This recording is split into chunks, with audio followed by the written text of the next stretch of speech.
Good morning everyone. आपका host, आपका दोस्त, मेरा नाम शैलेंद्र तिवारी है। दोबारा आपके सामने मैं प्रेजेंट हो रहा हूं और आप सारे माताओं और बहनों को, भाई और बहनों को और सारे के सारे फैमिली मेंबर को नवरात्रि की शुभकामनाएं। आज का दिन बहुत ही महत्वपूर्ण है। आज स्कंद माता का दिन है। स्कंद माता के भी बारे में हम लोग दूसरी वीडियो पे बात करेंगे। आज हम लोग बात करते हैं पाप वर्सेस पुण्य की, और इसके पीछे बहुत असंख्य बार लड़ाई हो चुकी है।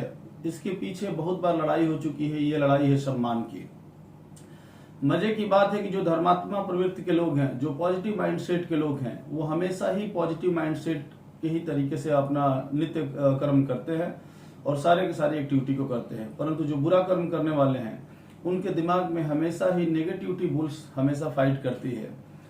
सो अगर आपको ये वीडियो पसंद आई है तो मैं आपसे रिक्वेस्ट करूंगा कि इस चैनल को जरूर सब्सक्राइब करिए और इस चैनल को लाइक और कमेंट जरूर करिए। सो शुरू करते हैं दोस्तों। आइए इस वीडियो में जरा देखते हैं। जब जब भी अपना सब कुछ हो, जब जब भी धरती पे अपना सब कुछ हो और उसे छोड़ देने का मन करे, वहां शुरुआत होती है रामायण की। और जब जब भी अपने पास में कुछ भी नहीं हो लेकिन सब कुछ हड़प लेने का प्रयास करे, वहां शुरुआत होती है महाभारत की। और ऐसे ही आज से लगभग 5600 साल पहले महाभारत की शुरुआत हुई थी। वहां पे एक धर्मात्मा प्रवृत्ति के व्यक्ति थे, युधिष्ठिर, जो अपने पांचों भाइयों के साथ में वन की तरफ प्रस्थान हो गए थे। मैं बीच से उस कहानी को बता रहा हूं। जब वो वन में चले गए थे, 12 वर्ष की वनवास को काट रहे थे, फिर भी दुर्योधन को चैन नहीं पड़ा, क्योंकि दुर्योधन एक नेगेटिव माइंडसेट प्रवृत्ति का व्यक्ति था। उसके दिमाग में हमेशा ही नकारात्मक ऊर्जा ही वास करती थी। हमेशा ही वो कोशिश करता है कि अपने ही भाइयों को नीचा दिखाए, जबकि युधिष्ठिर के मन में ऐसा कुछ भी नहीं था। 12 साल की वनवास होने के बावजूद भी एक बार दुर्योधन मंत्रणा करके कर्ण के साथ में और शकुनी के साथ में पांडवों को नीचा दिखाने के लिए उसने कहा कि एक बार वहीं पे चलते हैं जहां पे पांडव वनवास में रह रहे हैं। वहां पे उसी दिन, अगले दिन सुबह में एक ब्राह्मण देवता आए। उन्होंने धृतराष्ट्र को, जो कि वहां के महाराज थे, धृतराष्ट्र से उन्होंने कहा था कि महाराज, पांडव वन में बड़े कष्टों के साथ में रह रहे हैं। हालांकि उन्होंने कभी भी अपने कष्टों का उजागर नहीं किया।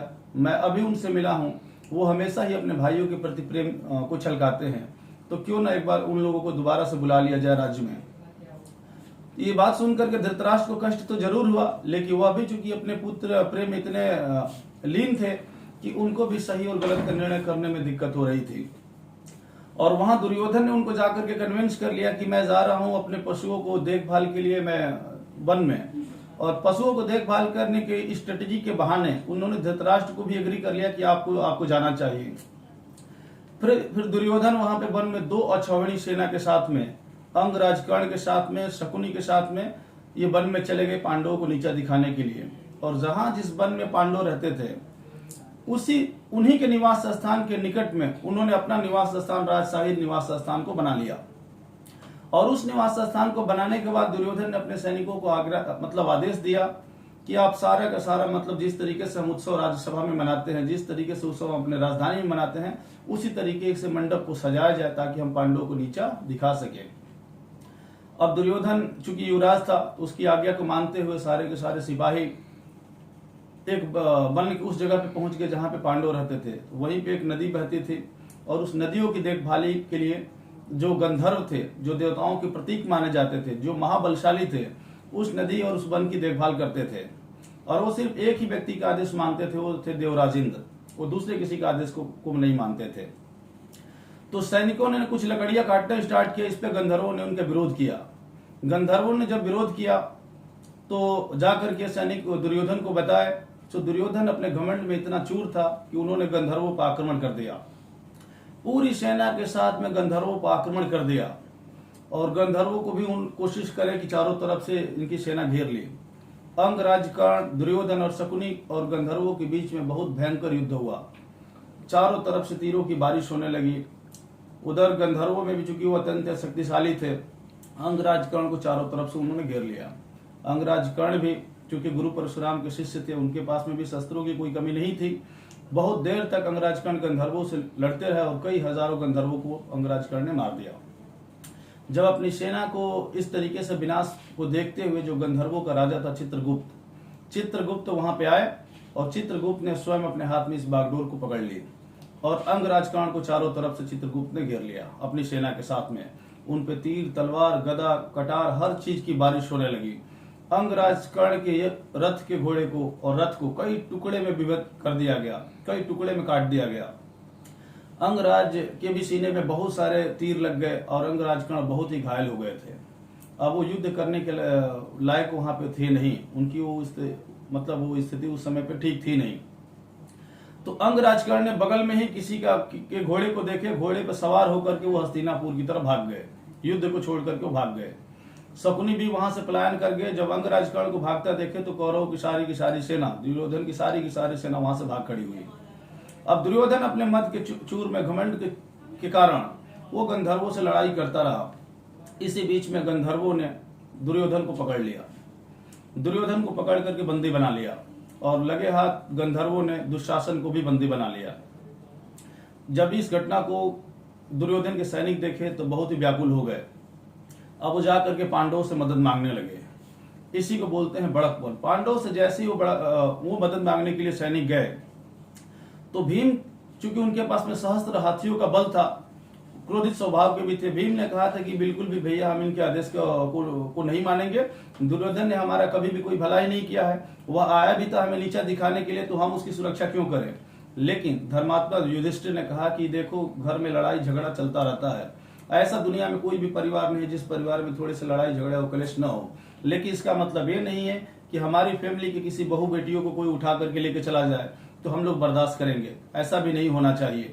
जब जब ये विकट परिस्थिति फैमिली में आएगी तब तक परिवार के हर एक सदस्य को एकजुट रहना चाहिए। उन्होंने ये शिक्षा दी थी और उन्होंने अर्जुन को आदेश दिया था कि आप जा करके गंधर्वों से आप अगर आवश्यकता पड़ेगी तभी युद्ध करना, अदरवाइज उनको प्यार से आप मनाना और छोटी सी लड़ाई लड़ना और इस लड़ाई में कोशिश करना कि गंधर्वों का अत्यधिक नुकसान न हो और आप दुर्योधन को गंधर्वों से छुड़ा लीजिए।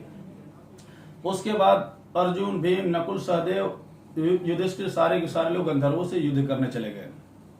गंधर्व अत्यधिक महाबलशाली थे, कई मायावी अस्त्रों का ज्ञान था उनके पास में, माया विद्या में वो निपुण थे। उन्होंने पांडवों के सेना को चारों तरफ से घेर लिया। अर्जुन ने वहां प्यार से समझाने की कोशिश किया कि गंधर्वों आप दुर्योधन को छोड़ दो, लेकिन उन्होंने एक भी बात नहीं मानी। उन्होंने कहा था कि हमने देवराज की इंद्र की आज्ञा के अलावा हम किसी की आज्ञा को नहीं मानते हैं और उन्हीं का आदेश था कि वह पांडवों को विनाश करने के लिए, पांडवों को नीचा दिखाने के लिए आए, इसलिए हमने उनको बंदी बनाया है। सो अर्जुन इस बात पे थोड़ा सा पिघल गए, लेकिन फिर भी उन्होंने अपने बड़े भाई को प्रण किया था कि हम दुर्योधन को छुड़ा के लेकर के आएंगे। अत्यंत अधिक भयंकर युद्ध हुआ। अत्यंत भयंकर युद्ध में कई हजारों गंधर्वों को अर्जुन ने मार दिया। और जब अर्जुन की बाणों की बारिश को गंधर्व रोक नहीं पाए, क्योंकि अर्जुन के पास में त्रिलोक का सबसे ज्यादा अस्त्र शस्त्रों का ज्ञान था। वो कहावत है कि अर्जुन के सामने तो लंकापति रावण और मेघनाथ भी नहीं टिक सकते थे। इसकी भी वीडियो हम लोग अगले वीडियो में बनाएंगे। अर्जुन के पास में त्रिलोक में ऐसा कोई व्यक्ति नहीं था जो अकेले अर्जुन का सामना कर सके। वह मायावी विद्या में भी बिल्कुल निपुण था। जब गंधर्व अंतर्ध्यान होकर के आकाश में जाकर के अर्जुन पर तीरों की बारिश करने लगे तो अर्जुन ने मोहिनी अस्त्र से और अर्जुन ने अत्यधिक भयंकर अस्त्रों से गंधर्वों को वहीं पे विनाश कर दिया। ऊपर की तरफ ही, आकाश की तरफ इस गंधर्वों का विनाश कर दिया। अपनी सारी सेना को हारते हुए देख करके चित्रगुप्त, जो गंधर्वों के राजा थे, अर्जुन के सामने उन्होंने घुटने टेक दिया और उन्होंने कहा था कि अर्जुन, हम तो आपके लिए ही कह रहे थे और हम देवराज के आदेश का पालन कर रहे थे। तो अर्जुन ने कहा कि मैं भी अपने बड़े भाई के आदेश का पालन कर रहा हूं, मेरा भी उद्देश्य आपको नीचा दिखाना नहीं है, परंतु मेरा प्रण का क्या होगा अगर हमने जो प्रण किया उसको हम पूरा नहीं कर पाए। आपसे विनती है कि आप दुर्योधन को छोड़ दीजिए। तो वहीं पे आकर के इंद्र भगवान भी प्रकट हुए और इंद्र भगवान के आदेश पे चित्रगुप्त ने दुर्योधन और उसको छोड़ दिया। वहां पे इंद्र भगवान ने कहा था कि अब तुम सकुशल अपनी राजधानी को लौट आओ और दोबारा इस तरीके का घृणित कार्य आप मत करना, क्योंकि जब जब कोई भी व्यक्ति किसी को नीचा दिखाने का प्रयास करेगा उसको हमेशा ही उल्टे मुंह की खानी पड़ेगी। यही है प्रोसेस नेचर ऑफ नेचर का। नेचर ने अगर विनाश की प्रवृत्ति को लोगों को बनाया है तो नेचर ने विकास वाले को भी लोगों को बनाया है। There is the always two bulls fight in the mind on the daily basis. Daily basis पर दो बुल्स हमारे दिमाग में फाइट करते हैं, लेकिन जीतता वही है जो उस पर अत्यधिक विचार करता है। जीतता वही है। अधर्म कितना भी बढ़ जाए परंतु एक दिन निश्चित रूप से जो सही है वो हमेशा सही रहेगा, उसको बताने की कोई आवश्यकता नहीं है, और जो गलत है वो हमेशा ही गलत रहेगा, उसको भी बताने की कोई आवश्यकता नहीं है। सो इसी के साथ में thank you very much. I wish you all the best. Have a great day. Thank you.